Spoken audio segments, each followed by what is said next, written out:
Welcome to Power Lunch Live on LinkedIn. I'm Rhett Power, your host. We do this program on LinkedIn's new platform, their new live platform, every Monday through Friday. Now, this is our last show of the year. We've done about 112 shows now this year, and we're going to take a little break over the holidays. Next week, we're going to play the best of this year's shows, and so that ought to be a lot of fun to put those out. And give you something to listen to while you're doing your shopping and taking a break with family and friends. Now, the point of the show is to bring on today's thought leaders, best-selling authors, people who are doing amazing work in the world, running amazing companies, so that we can learn from them, so we can get better. We can take what they talk about and maybe apply it to our business, apply it to what we're doing, again, so that we can be better. Now, the fun part of the show is that it's interactive. So in order for that to happen, you've got to ask questions. So please do ask your questions of our guests here on the program. Now, we're simulcasting this not only on LinkedIn, but Facebook, YouTube, Twitter, and maybe other platforms. I'm not sure. But anyway, particularly on those, please do ask your questions, and we'll monitor that during the program, and we'll try to get to those questions. Give the program a like, a share. If you like the program, listen, you engage with us, please like or share it so that your network can benefit from these conversations as well. Now, today I've got Yakov Smart. Yakov is author of Disrupting LinkedIn, the definitive guide to generating leads, receiving referrals, and attracting high-end clients through marketing on LinkedIn. He's also head of the Linked Lead Enterprises. That's a tongue twister. And Yakov, welcome to the program. Hey, Rhett, good to be here. Thanks, man. So I get so much, I don't know about you and others that are listening, but I get so much, so many emails or in-mails on LinkedIn promising more leads, more lead generation. Let me build a funnel. Let me do all this stuff for you. How do you know what's legit, what's not? Good question, because there's a lot of that out there. A lot of people are. There's a lot of crap out there. Yeah. A lot of people dubbing themselves lead gen experts, right? And that's become a very trendy term. Even LinkedIn expert has become a trendy term because, there's more and more of that. So you have to look at, what actually works on planet Earth, and you have to understand what's going to be rooted in a solid way for your business. The very first thing to understand is we could start very basic, because I think a lot of these quote unquote lead gen experts don't quite understand what a lead even is, let alone other types of business owners. So I think that's the first thing. I think that at the end of the day, that control equals responsibility. So for those business owners who are deciding to work with lead gen experts, at the end of the day, you have to take responsibility for your own business and have a very specific outcome in deciding who you work with. Well, okay. So how do you look at, let's say you've made a decision that you want to do better on LinkedIn, that you want to use it as a way to generate more business. What does that strategy look like? And maybe you have to back up a minute and start at, okay, what does my profile say? What does my profile look like? What is the message that I'm sending with? Is that sort of a starting point, or is it go even beyond that, where you have to sit down and have a real strategy? You have to sit down and think about, how do you reverse engineer the outcome that you're looking for, whether it's connecting with potential clients, investors, referral sources, a combination of those.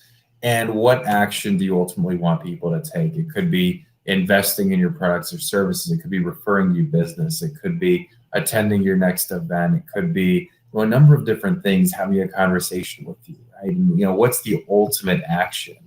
And then what you want to do is you want to start to reverse engineer that process. And what's going to be, how do we make it almost be a ladder where that's the top of the ladder, or what are all the steps in between? And then that starts with laying the foundations, talking to the right who.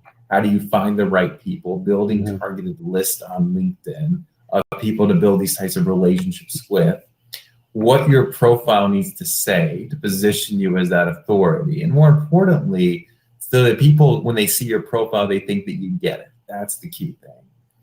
And then being able to, on top of that, have something that I call it optimizing for what they want. So in what you're saying in your content, what you're saying in your messages, optimizing it in a way, in a rhythm that fits with who you're looking for. And it's different strokes for different folks, right? There's no generic one size fits all, one magic message that suddenly gets people responding.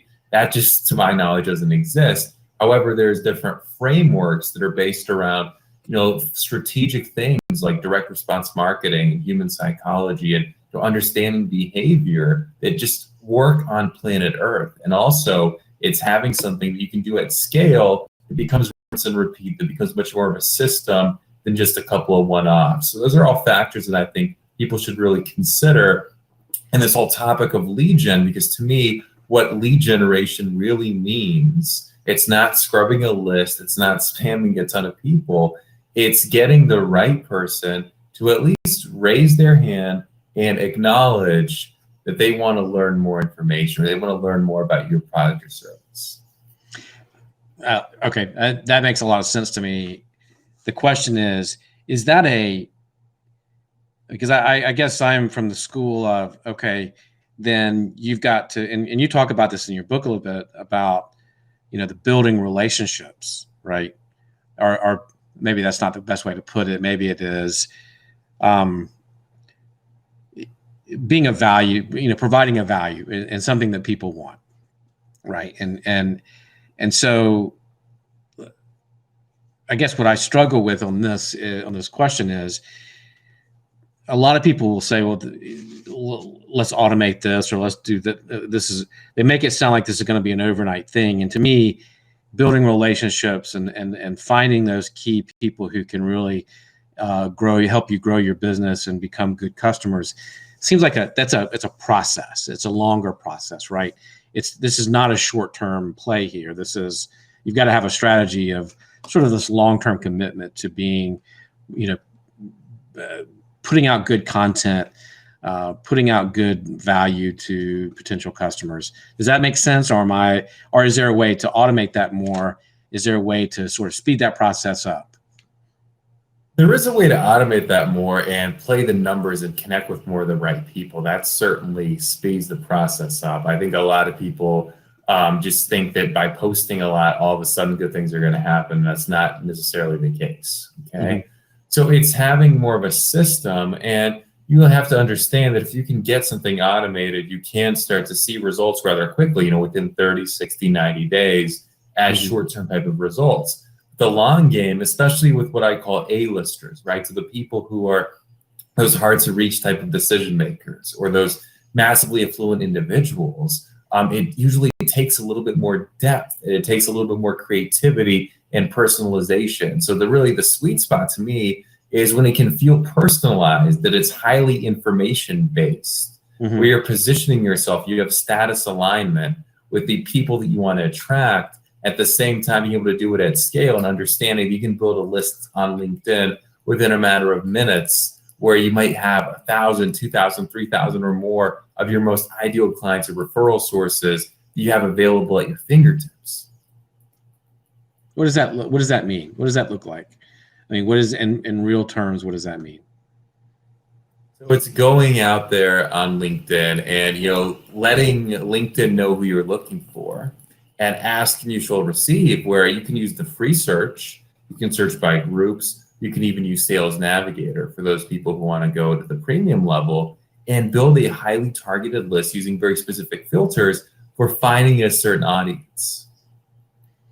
How do you, so you were talking about the sort of the two things, I think, and one part was you can build sort of a massive list and a massive potential clients, and then you have your A list, your really ideal clients. Talk about the difference in building those two lists, right?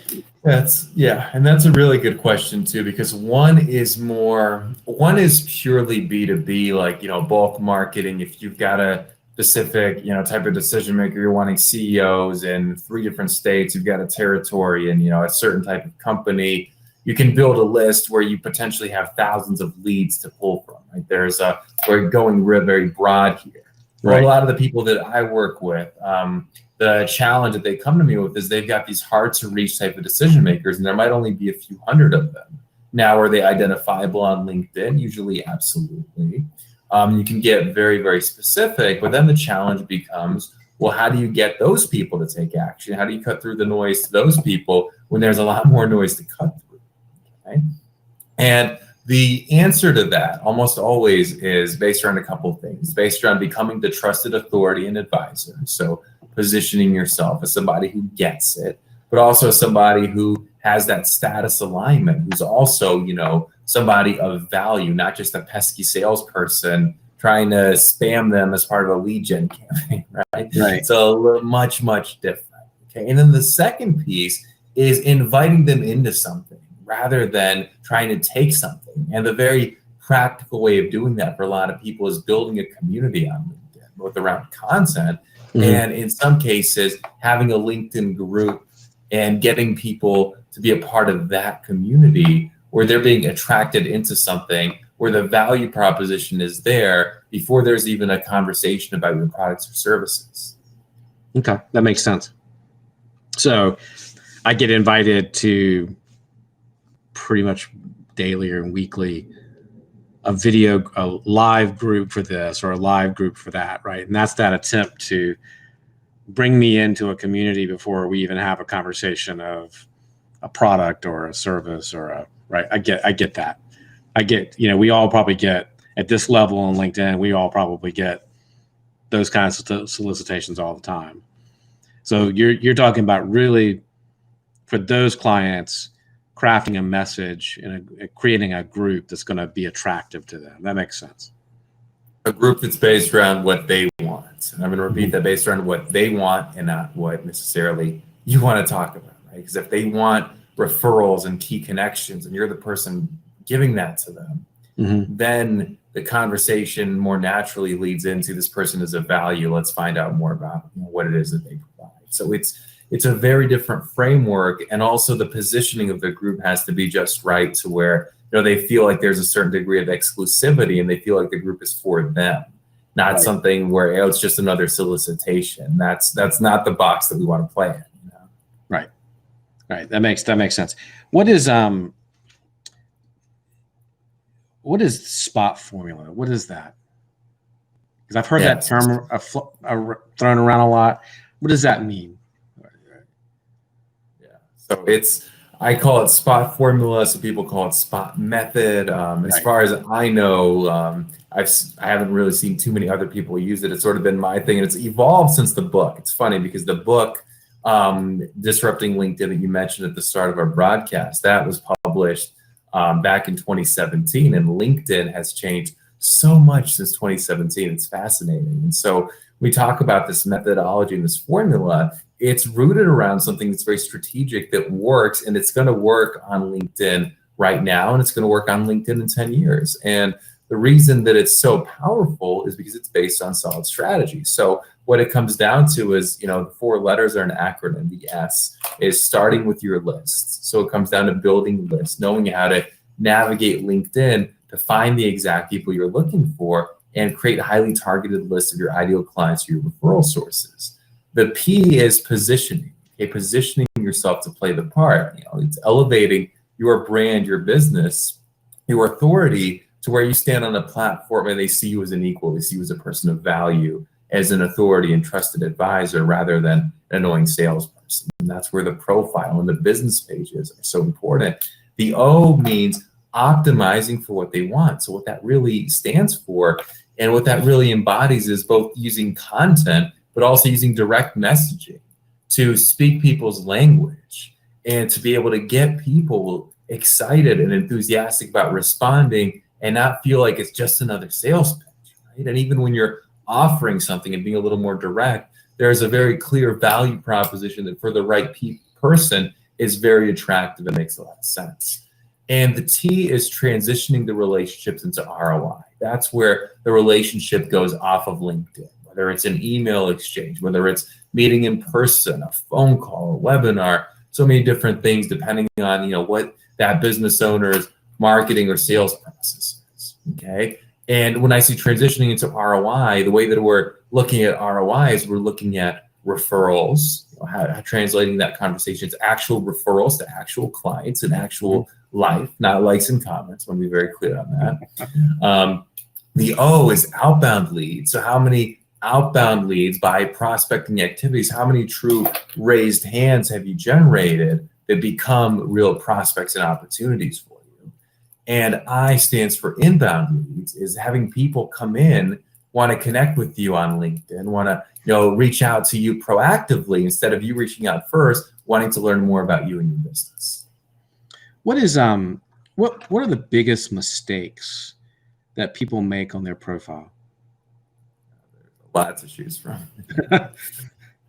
The very first biggest mistake is sometimes it looks like people don't try. What I mean by that is they just have something plastered together. There's not a whole lot there. They don't have even the sections on the profile, right? So they haven't added a about section. They haven't added an experience section. They haven't filled it in. And when you don't fill in your profile, LinkedIn actually penalizes you. It doesn't allow you to get as much exposure and visibility as you otherwise would. Okay, so that's the very first thing. We have something before we do our events. We do a 5-day challenge, and part of the challenge is to at least put the sections in and get you well on your way to at least getting more visibility and exposure. The other big mistake is and this is especially for business people, right? Because that's what we're gearing this towards. For different professionals, this might not be as applicable, but if you're a business owner or even if you're a salesperson, you want to make sure your profile is set to public. Now, why would you want to do that? Because if your profile is set to private, LinkedIn is going to limit your visibility. And when your profile is set to public, you're going to get more exposure on anything you post, and LinkedIn is going to put you in front of more people who it deems would be good connections for you. So making sure under settings that it's set to public, also making sure that it's much more than a resume, right? That it goes beyond just restating what you do and talking about your accolades and awards, because at the end of the day, nobody cares, right? They care about what's in it for them.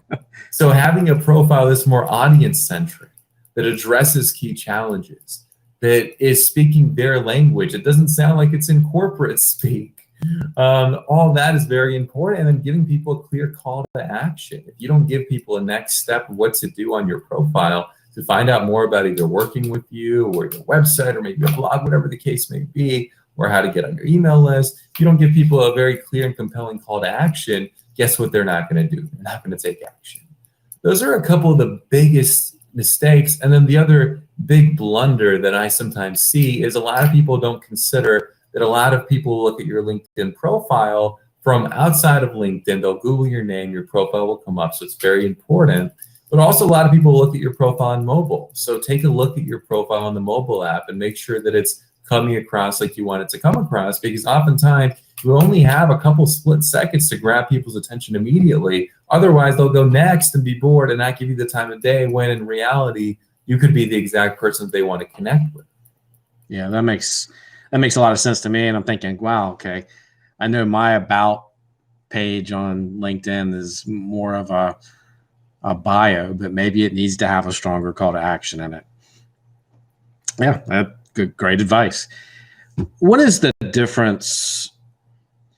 Because I get this question a lot working with coaching clients, and we're talking about personal branding for CEOs and corporate leaders. And so is there a difference between, or how do you manage a company page versus your own personal page? And do you share the same content? Is there a different, I guess there's a different strategy for each. I guess I would assume.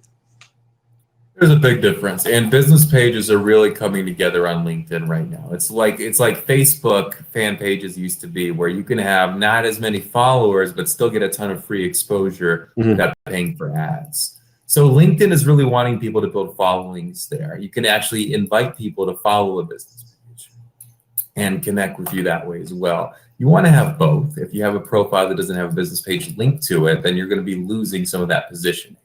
Okay. I'm also big, and this is something that Now, I haven't really heard anybody else talking about on LinkedIn.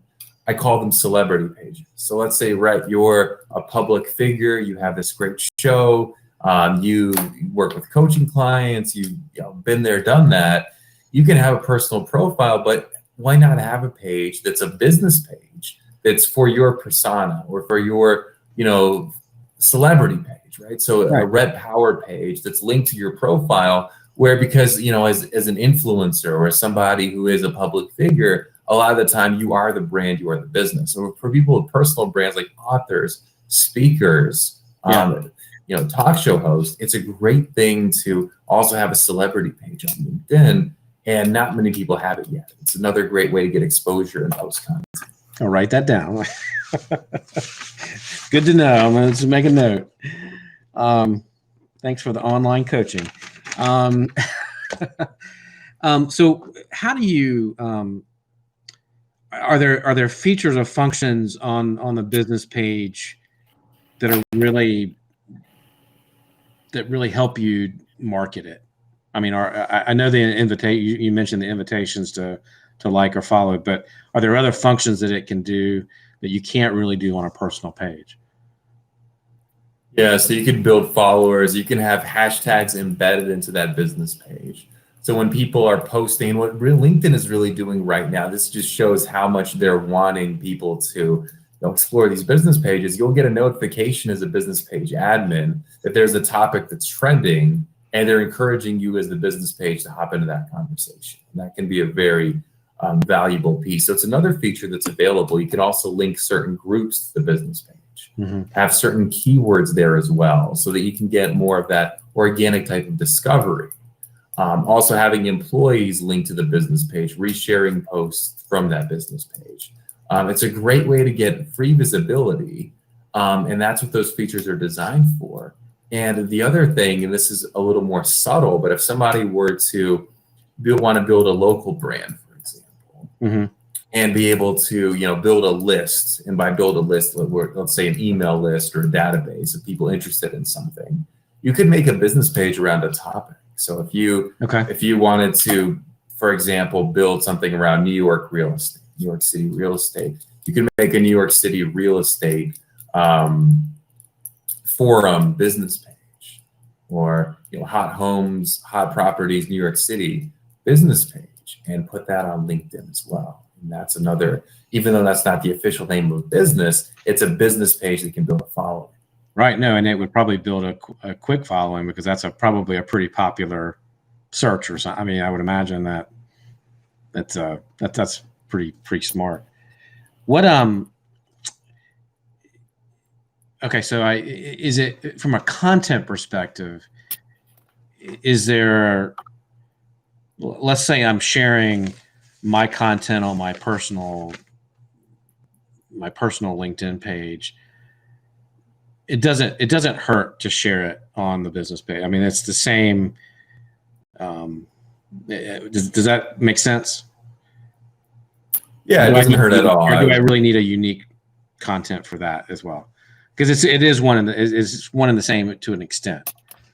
Yeah, I'd repurpose on that. It's on that side. That's what I would do. I would make sure that you repurpose it. Okay. What is talk about the marketing aspect of this for a second. Is it what is marketing on LinkedIn? What does that look like? The paid side.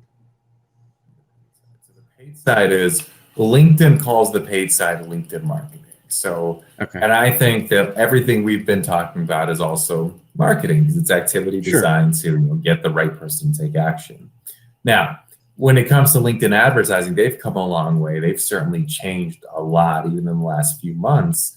And it's still generally much more expensive to advertise on LinkedIn than on a place like Facebook for most businesses. Okay. However, if it's the right business with the right transaction size, and the ROI is very substantial, they've got new features in place like retargeting, matched audiences, that's available as well. And there's some nifty things you can do. I just haven't seen, unless it's something very specific that's based around retargeting or if it's a very niche-based business. Most small businesses are much better off organically without having to spend money on LinkedIn ads right now, and can do the bulk of what they can do. But it is available and can be very powerful, and it's changed a lot in a number of ways. Has it? Okay. And what's the way you're going to use that? How are we going to use that for lead gen kind of going forward, you think? For now, I would say don't. I would say don't use that. Stick on the organic side. Okay. I'll give you an example. I have a client who they're very much niche based. They have a software for commercial roofers, and this software is a subscription software. It's a few thousand every month to be subscribed to, and they have a great customer value, and they already know their numbers. They're a mature type of business.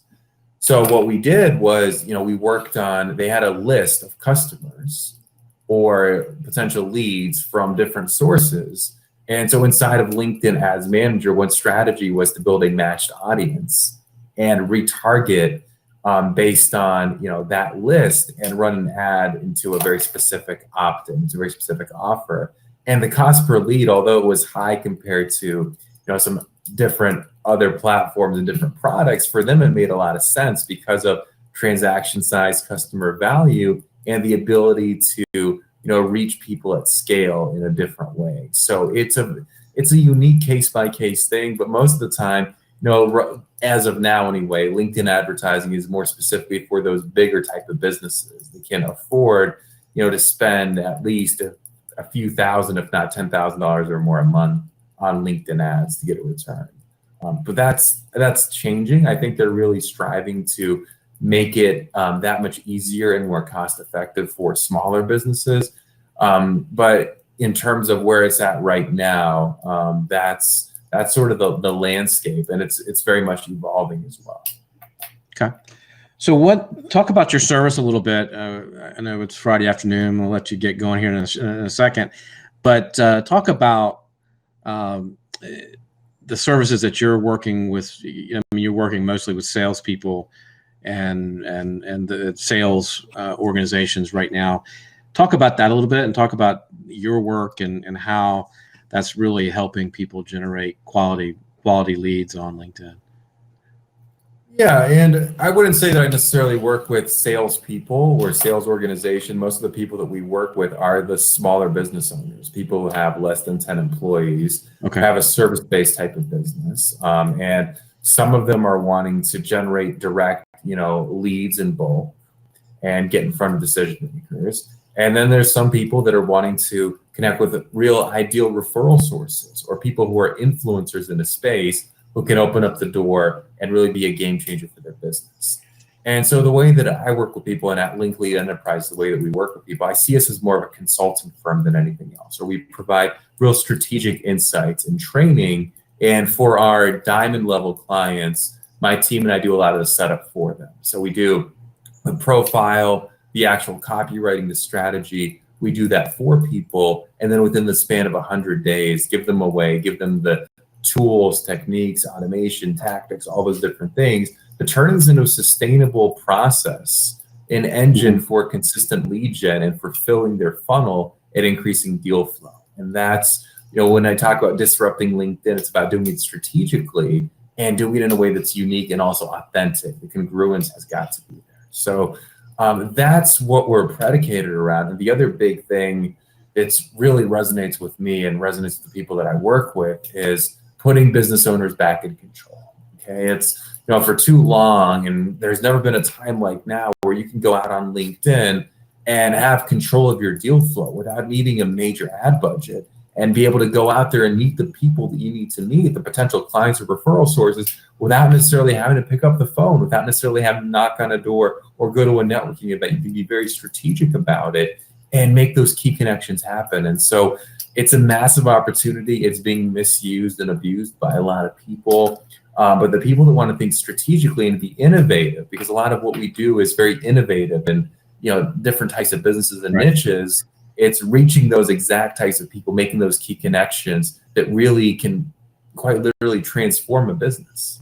Well, it gives you the ability, I think, to do it so much quicker than you could years ago, right? Where you'd have to go to a conference, you had to go to a show, you had to meet these people that you needed to meet, right? You had to do a lot of legwork, and it took years. I mean, it really, to create those relationships that could change the business, took often years and years and years. And I think what you're talking about really gives us the ability to do it more quickly, more efficiently, as you were saying. And I think that's the power of it. I think it gives us that, and to be broader and to grow bigger. I mean, to think bigger in terms of scope of and scale of your business, I think.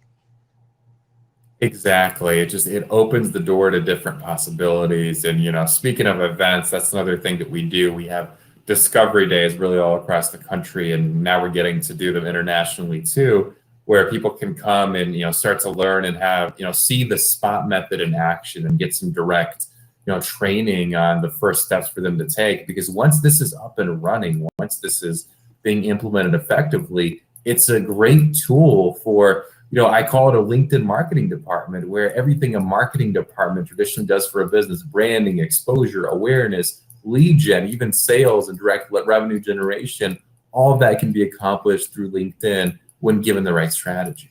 Yeah, indeed. So Bill Harper chimed in: for business leaders who have most of their activity on their personal page, does it make sense to convert to a business page exclusively? I'd say no. It makes sense to have a business page, to have one, but most people want to connect with you. It's still a person-to-person relationship. They don't want to. It'd be like if you went to a networking event and had a big bag over your head with your logo on it. It'd just be really weird. Right? So don't do that, Bill. Keep your personal page. You can certainly invite people when they connect with you to follow your business page, but it's still a person-to-person connection, because that old school approach is still what works. It's just a new school twist on it using LinkedIn. Indeed. Thanks, Bill, for chiming in and engaging with us.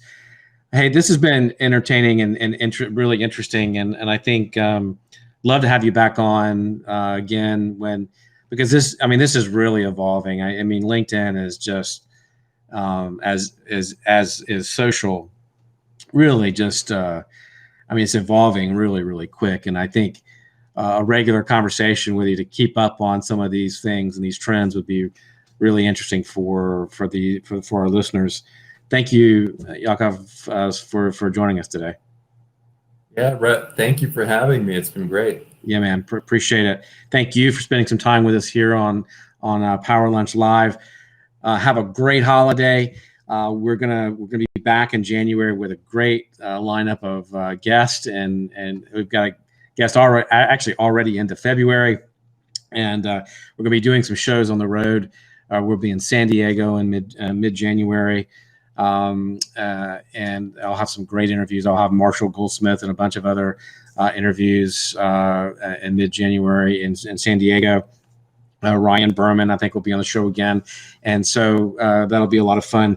But you can go to the powerlunch.live to find the schedule. And next week, we're going to be replaying some shows, some of the best shows from this year. And again, Yakov, thank you so much. Yeah, everybody have a good holiday. We'll see you January the